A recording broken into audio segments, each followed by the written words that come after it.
Hello muñecuras, ¿cómo están? Deseo que muy bien. Welcome to this class again. Recuerden que se pueden suscribir aquí para que sigan recibiendo muchas más clases de inglés. Hoy vamos a continuar con un tema que ya hemos visto un par de clases pasadas y es el de los modal verbs.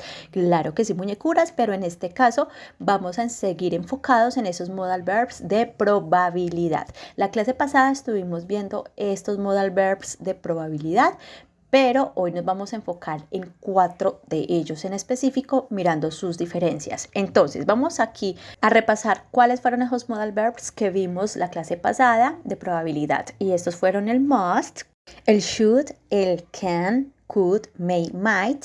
Y por último, el can't, shouldn't, may not y mightn't. Así que hoy nos vamos a enfocar particularmente en el can, could, may and might. Ya si ustedes quieren profundizar en los otros, pueden ver la clase pasada, ya que ahí explicamos uno por uno. Pero entonces hoy nos vamos a encargar de ver las diferencias entre estos.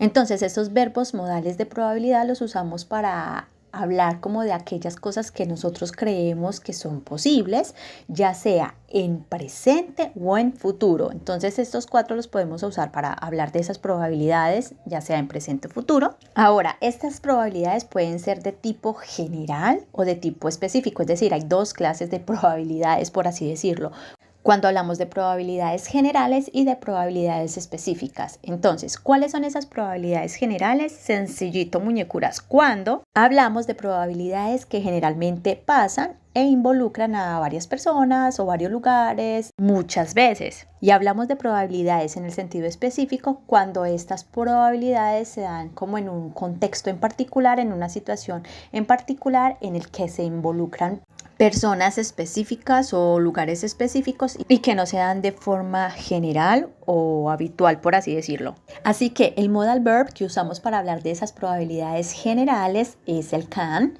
Y aquí vamos a ver algunos ejemplos para hacerme comprender mejor. Entonces, en este caso el can lo vamos a usar para hablar de esas probabilidades especialmente futuras, ¿sí? Esas cosas que pueden pasar en el futuro, que yo creo que van a pasar en el futuro. Así que supongamos que yo en inglés voy a decir, puede que esté frío en diciembre, o podría ser frío en diciembre, o en diciembre podría estar frío. En fin, es lo mismo. Entonces yo en inglés voy a decir, it can be cold in December. Recuerden generalmente llevar la estructura que sería, en este caso iniciando el sujeto, que sería it, luego el modal verb, que en este caso sería can, luego el verbo tal cual lo conocemos, que sería be, del verbo to be, y luego el complemento cold in December. Entonces miremos que esta es una probabilidad que estamos hablando en el aspecto general. ¿Por qué? Porque generalmente en los diciembres en algunos países es frío. Entonces yo le estoy diciendo a otra persona, it can be cold in December. Es decir, que en diciembre puede que esté frío. Por lo tanto, entonces esta sería como una probabilidad hablando en términos generales, porque además involucra a varias personas, van a vivir ese frío o se va a dar en varios países, en fin, entonces es una probabilidad que se da habitualmente cada año. Por eso, como estamos hablando de una probabilidad general, acá lo ideal sería usar el can. Ahora vamos con otro ejemplo. Yo voy a decir en inglés que el tráfico puede que esté horrible a las 5, o que el tráfico podría estar horrible a las 5, o que el tráfico estará horrible a las 5, en fin, es lo mismo. Entonces yo voy a colocar en inglés, traffic can be awful at 5 p.m. Entonces miremos que para organizar yo esa idea que acabo de decir, pues normalmente coloco el sujeto, que sería traffic, tráfico, luego el modal verb can, que significa como esa probabilidad, luego el verbo be, del verbo to be, y luego el complemento awful at 5 p.m. ¿Listo? Entonces acá quiere decir el tráfico puede que esté horrible a las 5, o el tráfico podría estar horrible a las 5. En fin, acá estamos hablando entonces de una probabilidad en general. ¿Por qué? Porque generalmente a esa hora pues el tráfico se pone feo, además involucra a varias personas, puede involucrar varios lugares, en fin. Entonces miremos que esta probabilidad también está en un sentido general. Vamos con otro ejemplo en donde hablo particularmente de una persona, pero quizás es algo que yo ya he vivido varias veces y que para mí generalmente puede pasar porque ya sé que esa persona es así. Entonces supongamos que yo voy a decir que él podría enojarse cuando la gente lo ignora, o él podría estar enojado cuando la gente lo ignora. Así que yo diría, he can get angry when people ignore him. Entonces coloco como sujeto el he, que sería él. Luego coloco el modal verb can, que es como esa probabilidad, podría o puede. Get angry, enojarse. When people ignore him, cuando la gente lo ignora. Entonces miremos que esta también es como una probabilidad en sentido general, porque quizás es una situación que generalmente pasa. Entonces en este caso yo estoy hablándole a la otra persona que como generalmente pasa, eso puede pasar. Otra vez, ¿qué puede pasar? Pues que él se enoje, que muy posiblemente se enoje porque no le gusta cuando la gente lo ignora. Entonces lo que pasa es que él puede enojarse por esa razón. Ahora vamos con los ejemplos para hablar de esas probabilidades en el sentido específico. Y es sencillito en este caso, si vamos a utilizar el could, el may y el might para hablar de esas situaciones en particular que probablemente pasen o vayan a pasar y que no se dan habitualmente o generalmente involucrando a muchas personas, a muchos lugares o en muchos momentos. Vamos a hacer nuestro primer ejemplo hablando de una probabilidad en este sentido específico, pero una probabilidad en el presente. Entonces supongamos que yo le digo a alguien que ellos pueden estar en casa o ellos podrían estar en casa en este momento, ¿sí? Es una probabilidad en el presente, por lo tanto yo diría they could be at home. Miremos que esta probabilidad en el presente está involucrando a unas personas en particular que son ellos, el sujeto they, ellos, luego coloco el could que sería el modal verb, luego el verbo normalito, be, no le hacemos nada al verbo, y luego el complemento they could be at home. Entonces en este caso recuerden que este tipo de probabilidades es como del 50%, es algo que yo creo que puede pasar en este momento. Miremos otro ejemplo usando el could, pero para hablar de una probabilidad en el futuro. Entonces yo voy a decir que ellos podrían ir al cine esta noche. Yo diría en inglés, they could go to the cinema tonight. Vimos que esto es una probabilidad en el futuro. Entonces, en este caso, yo puedo también usar el could, no hay problema. Aquí tengo el sujeto they, que es ellos, el could, que sería el modal verb. Luego coloco el go, que es el verbo ir, ¿vale? Ellos podrían ir to the cinema tonight, al cine esta noche. O ellos pueden ir, o ellos podrían ir, ellos probablemente vayan. En fin, como lo quieran decir, lo importante es tener esa idea clara y plasmarla estructuralmente de forma correcta usando estos verbos modales. Perfecto, preciosuras. Vamos ahora con nuestros ejemplos usando el may. Supongamos que yo voy a decir que ella puede que esté en la oficina ahora o ella podría estar en la oficina ahora. En este caso, esta probabilidad es en presente.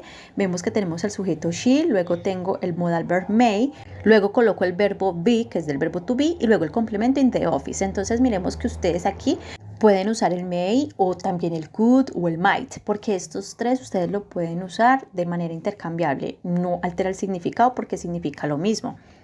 Vamos con otro ejemplo de probabilidad en el futuro y es que yo podría decir she may miss the train, que significa ella podría perder el tren o ella puede que pierda el tren. Vemos que esta probabilidad es hacia futuro, entonces yo tengo el sujeto she, el may que sería el modal verb, luego el verbo miss que es perder y por último the train, el complemento. Este sería pues otro ejemplo de probabilidad en una situación en particular porque también estoy hablando de ella en particular, de ese contexto en particular.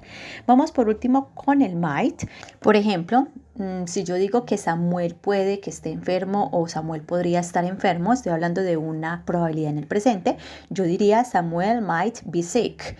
Recuerden que además de hablar de esta probabilidad, estoy hablando en un sentido específico, estoy hablando de Samuel en particular y de un contexto en particular, que en este caso sería que Samuel puede que esté enfermo. ¿Quién en particular? Samuel. Entonces, por eso es que es una probabilidad en específico y es una probabilidad en presente. Ahora vamos con otro ejemplo. Yo voy a decir que Samuel, ¿sí? Volvamos a elegir a Samuelito, pues.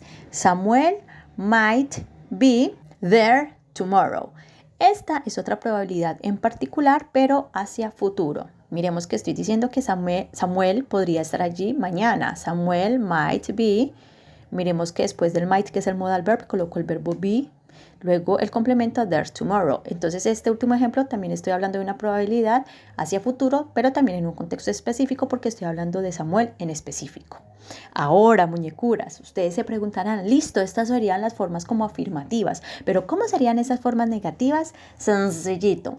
En el can, lo recomendable es no negarlo, es decir, no usar el can't de forma negativa. No, no, no, no, no, no, no. ¿Por qué? Porque pues así es la regla. Porque si usted está hablando de una probabilidad en general que generalmente pasa o habitualmente pasa, sería ilógico como negarla, ¿no? Entonces, se recomienda que en vez del can't, que es negativo, es mejor usar el may not o el might not para una probabilidad en específico. Ahora, el could tampoco lo vamos a negar. Cuando hablamos de una probabilidad en específico, no negamos el could, es decir, no colocamos couldn't. No, no, no, no, no, no, no. No lo colocamos, ¿por qué? Porque este could en negativo sería como para hablar de una habilidad en pasado, que por aquí ya lo vimos, les voy a dejar el videito, entonces aquí no se recomienda el couldn't, así que si ustedes quieren hacer una oración de probabilidad en específico, ya sea presente o futuro, es mejor que utilicen el may not o el might not o el mightn't. Y recuerden algo súper importante, el may not no tiene contracción. Siempre van a colocar, si lo van a negar, siempre van a colocar el may not sin contracción. Ahora, muñecuras, hay otro errorcito que de pronto muchas personas suelen cometer y es confundir el may be con el maybe. Y es que la diferencia es muy fácil, muñecuras, para que ustedes no se vayan a confundir, y es que el may be es el modal verb may más el be, que sería el verbo to be, maybe, que es lo que acabamos de ver hace un ratito. Y el maybe juntito es el adverbio que significa tal vez o quizás o a lo mejor. Y esto es todo, muñecuras. Listo, preciosuras. Estas serían entonces las diferencias entre el can, el could, el may y el might. Así que thank you so much por visualizar. Recuerden que si el video les gustó le pueden dar un like, se pueden suscribir aquí abajito, pueden compartir este videito con otras personas y pueden dejar su tema de recomendación aquí en la cajita de comentarios. Nos vemos en una ocasión. Besito.